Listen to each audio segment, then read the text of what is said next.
Bonjour, aujourd'hui nous allons voir le nettoyage et l'entretien de la surjeteuse Jaguar 489. C'est parti.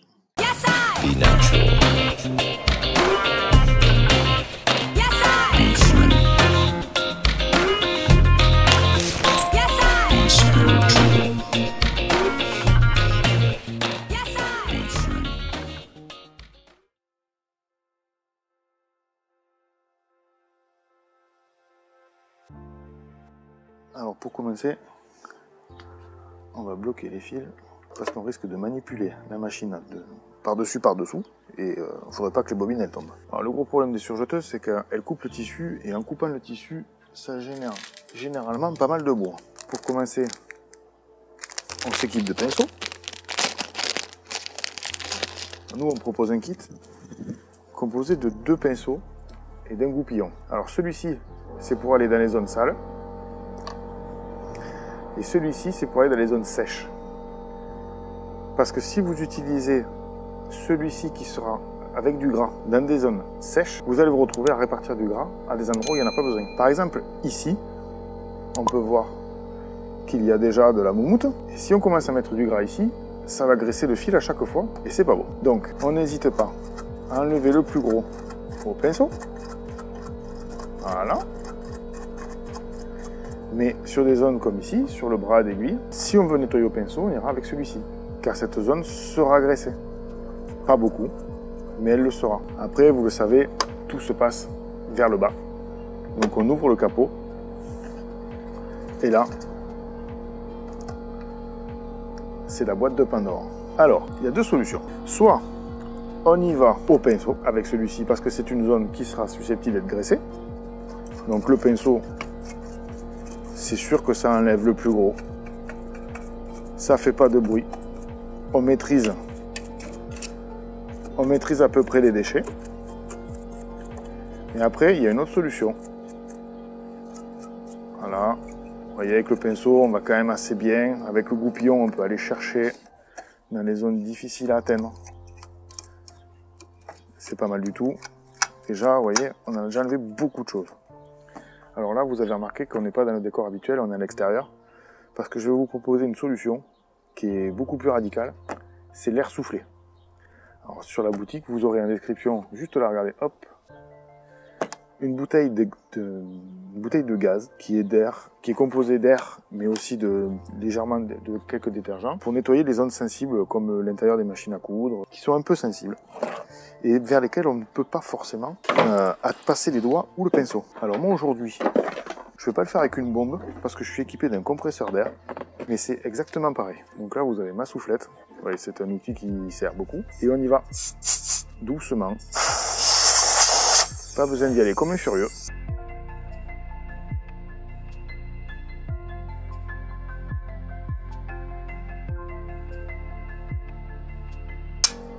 Ah, regardez. Regardez ce qu'on trouve en cherchant bien. Je ne sais pas si vous allez la voir. Allez ici. Juste là. Je viens de déterrer une épingle.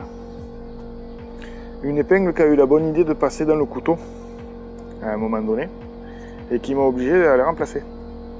Parce qu'ils n'ont pas survécu à la rencontre. Donc là, je vais aller la chercher avec une paire de pinces à bec et on se retrouve juste après.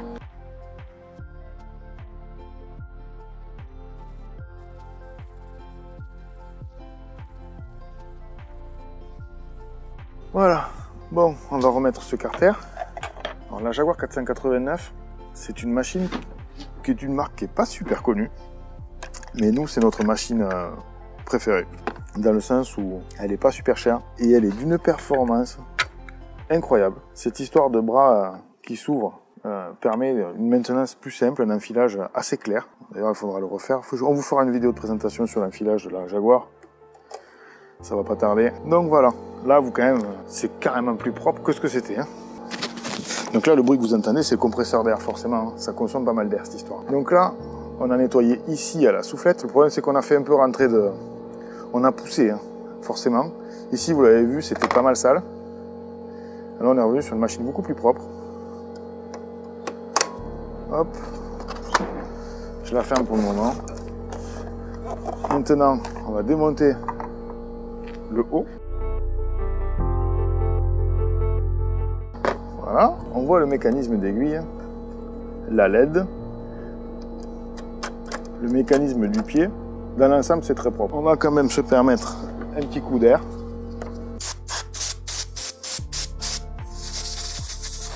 Parce que comme on va y mettre une petite goutte d'huile.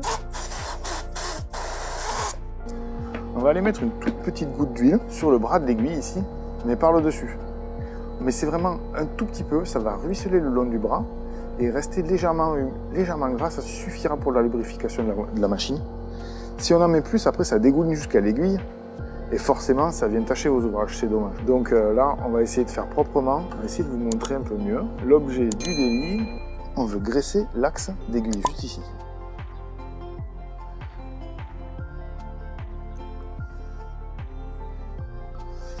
Pour réaliser ce graissage, la burette d'huile prime, elle est pratique parce qu'elle a un bec assez long pour atteindre les zones compliquées. Et là, à peine, juste une goutte, ça suffit. Ça me rappelle une pub des années 90. De là, vous pouvez faire tourner votre machine et déjà vous graissez le palier du haut en faisant ça. Et là maintenant, on va mettre la même petite goutte. Tac, à peine, juste rien de rien. Sur celle du bas. Voilà, de chaque côté de la tâche. On a fait toujours tourner dans le sens normal de fonctionnement de la machine. Là, elle commence à se bloquer à cause des fils qui sont pas du tout en position en haut. Donc voilà, pour cette partie-là, c'est fini. On a soufflé, il y avait peu de crasse, on a graissé le bras d'aiguille. Ça va pas plus loin. De là, je vous invite à remettre le cache. La vis, on la remet, on la resserre sans forcer. C'est pas nécessaire. Donc là, on a fait la partie haute. Maintenant, on va faire la partie basse.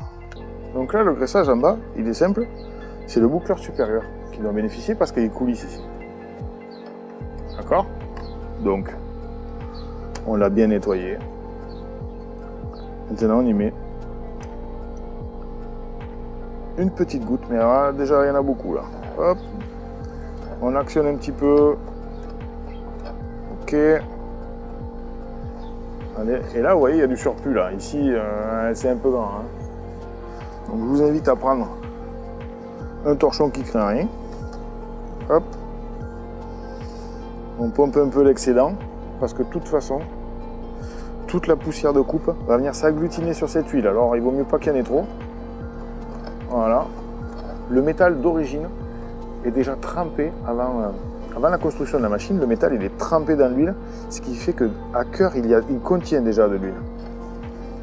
Hop, un petit coup ici, vous voyez, ça s'était agglutiné avec le gras. Voilà.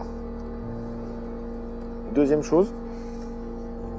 Cette partie ici, c'est la partie qui vient actionner le couteau, comme ça. D'accord? Donc là, les articulations sont déjà toutes bloquées et on ne va pas demander à un client de démonter des pièces pour aller les graisser à l'intérieur. La seule chose que l'on vous invite à faire, c'est de garder un film de gras ici. Donc moi là, la machine elle est grasse. Mais je vais faire comme si c'était devenu bien sec. C'est toujours pareil. Vous mettez ici. Voilà, j'en ai déjà trop mis. Et vous voyez, c'est un rouleau. Vous répartissez le gras sur tout le rouleau. Et ce qui vous reste sur le doigt, bah, c'était ce qu'il y avait en trop. Là, on est déjà beaucoup mieux. Voilà, après on reprendra l'enfilage. Donc ça, c'était la vidéo sur l'entretien et le nettoyage de la Jaguar 489. Si vous avez aimé la vidéo, n'hésitez pas à laisser un j'aime. Abonnez-vous à la chaîne pour suivre toutes les prochaines vidéos. Questions, commentaires, ça se passe tout en bas. Ce qu'on a utilisé pour cette vidéo, vous aurez tous les liens en description. Voilà. Sur ce, bonne couture et à bientôt sur lesfilleaport.fr. Au revoir. Yes,